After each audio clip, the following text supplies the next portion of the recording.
The farmer's wife set a plate in front of him without asking. Fried eggs, toast, a cup of coffee so strong it made his eyes water. He was a German prisoner of war. She was the enemy, and she had just given him breakfast at her kitchen table as if this were the most normal thing in the world. He did not know what to do. So he ate. It is the summer of 1944, and the cotton fields of central Texas are burning white under a July sun that turns the air into something you have to push through rather than breathe. The farms are enormous, stretching flat to the horizon in every direction, row after row of low green plants, heavy with bolls just beginning to open. And there is nobody to pick them. The men who would normally do this work are in France, in the Pacific, in Italy, in the mud of a dozen different theaters that have consumed the labor of an entire generation. The women are holding everything else together. The children are too young, and the cotton will not wait. Into this problem, in the summer of 1944, came the United States Army with an unusual solution. Trucks. Trucks full of German prisoners of war. The program had been running since 1943, and by the summer of 1944, it had placed nearly 200,000 German prisoners on farms across the southern and midwestern states, working under the terms of the Geneva Convention, which permitted the labor of prisoners of war provided they were paid, properly fed, and not assigned to work that directly supported the war effort. Picking cotton did not support the war effort. It fed and clothed people. The distinction was considered sufficient. The prisoners were paid 80 cents a day, the same daily wage as an American private. This money went first to the government, which deducted the cost of their housing and food, and returned the remainder to the prisoners in the form of camp credits they could spend at the canteen on cigarettes, soap, writing paper. They were transported each morning in army trucks from the nearest camp, delivered to farms that had signed contracts with the War Department, supervised by a single armed guard per group of 10 to 20 men, and returned each evening before dark. On paper, it was an administrative arrangement. In practice, it was something considerably stranger. The farm where a man this story will call Carl Brenner found himself that summer covered 400 acres of flat black soil land outside a small town in McLennan County, Texas. It was owned by a family named Caldwell, a woman named Dorothy, her two daughters aged 9 and 14, and her father-in-law, a 71-year-old man with bad knees named Earl, who had been farming this land since 1908 and who had very clear opinions about how things should be done. Dorothy's husband was in France with the Third Army. She had received 2 letters from him in the past 3 months, both heavily censored, both ending with the same sentence. Don't worry about the farm. She was worrying about the farm. The cotton was coming in faster than she and her father-in-law and 2 daughters could handle. A neighbor had told her about the prisoner program. She had driven to the county agent's office in Waco, filled out the paperwork, and 2 weeks later a truck had appeared at the end of her drive containing 8 German soldiers and a young army corporal named Willis, who looked barely old enough to shave. She had stood on the porch and watched them climb down from the truck. 8 men. Young, most of them, thin. Boots worn through at the toe on several pairs. One of them squinted against the Texas sun in a way that suggested he had never seen light quite this bright, or sky quite this wide. She had expected to feel something clear and definite about this. Fear, perhaps, or anger. What she felt instead was complicated in a way she did not have words for.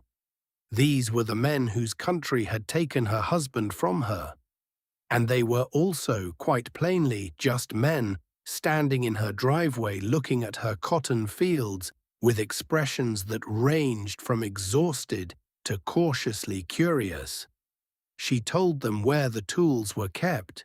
She told Willis she expected the south field finished by Friday. Then she went inside and made a list of what needed doing, because that was the only thing she knew how to do with feelings she couldn't name. Karl Brenner was 22 years old. He had been captured in Tunisia in May 1943 and had spent the intervening 14 months moving through the army's processing system, a camp in Algeria, a ship across the Atlantic, a processing center in Virginia, and finally a permanent camp in central Texas, from which he and his fellow prisoners were dispatched each morning to surrounding farms. He had grown up in a small town in Württemberg, in southwestern Germany, the son of a watchmaker.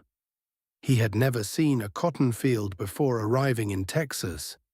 He had never seen a landscape so flat that the curve of the earth itself became visible. He had never eaten cornbread, or sweet tea, or the particular combination of eggs and salt pork that Dorothy Caldwell put in front of him on his third morning when a summer storm made fieldwork impossible, and she decided, for reasons she never entirely explained, to bring the prisoners inside and feed them breakfast. The corporal had objected, mildly. Dorothy had looked at him. The corporal had stopped objecting. The breakfast was a turning point, though nobody would have called it that at the time. Earl Caldwell, the 71-year-old with bad knees, sat at the end of the table and watched the 8 Germans eat with the measuring expression of a man who has spent his life evaluating things: soil, weather, livestock, men, and forming quiet conclusions about them. He had not wanted the prisoners. He had told Dorothy this clearly, twice before the truck arrived. He had fought in the First War. He knew what Germans were, but what he was watching now was 8 young men eating eggs and toast with the particular focused politeness of people who are trying very hard not to do anything wrong. And it was not what he had expected. One of them, Karl, had, without being asked, carried his plate to the sink when he was done and stood there for a moment, uncertain, looking for somewhere to put it. Earl watched this. After the prisoners had gone back to the field with Willis, Earl sat for a while with his coffee. "That one," he said finally, meaning Karl, "reminds me of the Henderson boy." The Henderson boy was a 23-year-old from the next farm over who was currently somewhere in the Pacific. Dorothy said nothing, but she understood what her father-in-law meant. The weeks that followed developed their own rhythm, the way summers on farms always do, shaped by weather and light and the particular demands of the crop. The prisoners arrived at 7. They worked until noon. They ate lunch. Dorothy packed food each morning in a tin pail, sandwiches and fruit, and whatever was left from dinner, in the shade of a stand of live oak trees at the edge of the eastern field. They worked until 5. The truck came at 5:30. Karl's English was limited to perhaps 30 words when he arrived. By the end of July, he had several hundred, acquired through a process that was mostly osmotic, listening to Earl explain irrigation while following along with a shovel, learning the names of tools by handing them back incorrectly until he learned which was which, picking up vocabulary from Dorothy's daughters, who had no reservations about correcting his pronunciation with the merciless precision of children. The younger girl, 9 years old and named June, had appointed herself his primary instructor with the confidence of someone who sees no reason why this should be anyone else's job. She corrected his vowels. She drew pictures of objects and wrote their English names underneath. She brought him a dead grasshopper one afternoon and explained what it was called, then looked disappointed when he already knew the word. He played along and pretended he hadn't. She was delighted. The older girl, Margaret, was 14 and serious. She brought him a paperback dictionary one morning, second-hand and missing its cover, and told him without preamble that he should keep it. He still had it 40 years later. Corporal Willis, the young guard, was from Ohio and had expected Texas to be different from how it turned out. He had expected the work to be straightforward. Stand here, watch them, make sure they don't run. What he had not expected was Earl Caldwell teaching two of the prisoners how to identify early boll weevil damage, or Dorothy organizing the lunch breaks so that the prisoners could eat in the shade while she and Willis and Earl sat nearby, and the whole arrangement looked, from a distance, less like a prison detail than a particularly formal farm lunch. He wrote about it to his mother in Dayton. He said he wasn't sure how to describe what was happening exactly. It wasn't friendship. It wasn't what you'd call normal. But it wasn't what he'd expected either. His mother wrote back and said that most things in life were like that. The moment that Willis would remember for the rest of his life happened on a Tuesday afternoon in late August. A piece of equipment had broken, a wheel on the mechanical picker that Earl had been coaxing along for 2 seasons. And Earl was on his back in the dirt trying to reach a bolt that was in a position only a younger, thinner man could get to. Carl had been watching. He said something in German to the man beside him. Then he crouched down, said something to Earl. "Let me" was what Willis thought he heard, though his German was non-existent, and reached in past Earl's arm and got the bolt. Earl lay in the dirt for a moment. Then he sat up slowly, his knees protesting, and looked at Carl, who was standing with the bolt in his hand and an expression that was trying not to look like it was waiting for approval. Earl took the bolt. He looked at it. He looked at Carl. "Good," he said. "Just that. One word." Carl nodded. He went back to the row he'd been working. Willis wrote about it that night in the same letter to his mother. He wasn't sure why it stuck with him. It was such a small thing. The program ended for the Caldwell farm in October, when the cotton was in and the contract with the War Department expired. The truck came one last morning and the prisoners climbed into it. Carl was the last one up. He stood at the tailgate for a moment and looked back at the farmhouse, where Dorothy was standing on the porch with her daughters. He raised his hand. Dorothy raised hers. The truck drove away. Dorothy's husband came home in the spring of 1946. He walked the farm for 2 days before saying much of anything, checking what had changed and what hadn't, the way farmers do when they've been away from land they love. On the 3rd day, he asked about the cotton, the 1944 season, the one that had worried Dorothy more than she'd let on in her letters. Dorothy told him about the prisoner program, about the truck arriving with 8 men and a young guard who looked barely old enough to shave, about the breakfast in the kitchen during the storm, about Margaret's dictionary, about Carl getting the bolt. Her husband listened. He didn't say anything for a while. Then he said, "Good crop that year." "Best we'd had in 6 years," Dorothy said. He nodded slowly. He looked out at the fields, which were greening up for spring. "Well then," he said, "Karl Brenner was repatriated to Germany in the spring of 1946.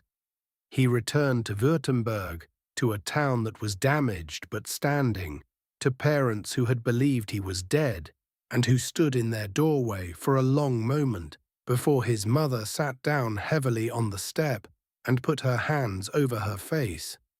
He found work. He rebuilt. He married a woman from the next town, had 3 children, eventually took over his father's watchmaking business and ran it for 30 years before his eldest son took over from him. He wrote to the Caldwells once, in 1948. His English was better by then, though still imperfect. He thanked them for what he called, in careful formal phrasing, their manner of treating a person during a difficult time. Dorothy wrote back. She told him the farm was doing well, that Earl's knees were worse, but he refused to slow down, that Margaret was studying to be a teacher, that June still talked about teaching him the word for grasshopper. She did not say anything large or significant. There was nothing large or significant to say that the small things hadn't already said. The correspondence continued, sporadically, for over 20 years. Holiday cards mostly. Brief news. The kind of letters that don't say very much, but maintain a thread. In 1962, Karl's eldest son was born. Karl named him Earl. Dorothy received the letter announcing the birth, read it twice, and brought it to show her father-in-law, who was by then in his late 80s and not always entirely present. But he understood this. He sat with the letter for a long moment. Then he nodded once, slowly, the way he nodded when he'd looked at soil or weather or a young man carrying a bolt and decided that things were, on balance, all right. The German prisoner labor program is one of the least discussed aspects of the American home front during the Second World War. Nearly 500,000 German, Italian, and Japanese prisoners were held in camps across the United States between 1942 and 1946. The majority worked on farms, in canneries, in lumber operations, in military bases. The encounters this produced were not planned by anyone. They were the side effect of a logistical problem and a labor shortage, colliding in the flat fields and orchards and cotton rows of a country that was simultaneously fighting a war and trying to keep its agriculture running. What happened in those fields, at those kitchen tables, over those lunches in the shade of live oak trees, was not policy. It was not strategy. It was just people, in proximity, over time. Some of it came to nothing. Some of it lasted 40 years and produced a child named Earl in Württemberg, who grew up never quite understanding why his father sometimes went quiet when someone mentioned Texas. Karl told him, eventually. When Earl was old enough to sit still for it, he told him about the heat, about the flat horizon, about the dictionary with the missing cover, about a 9-year-old girl who had decided to teach him English using a dead grasshopper, about Karl getting the bolt from under the machinery, and an old man who had said one word and meant something much larger by it. He told him about the breakfast in the kitchen during the storm, about Dorothy standing on the porch the last morning, raising her hand.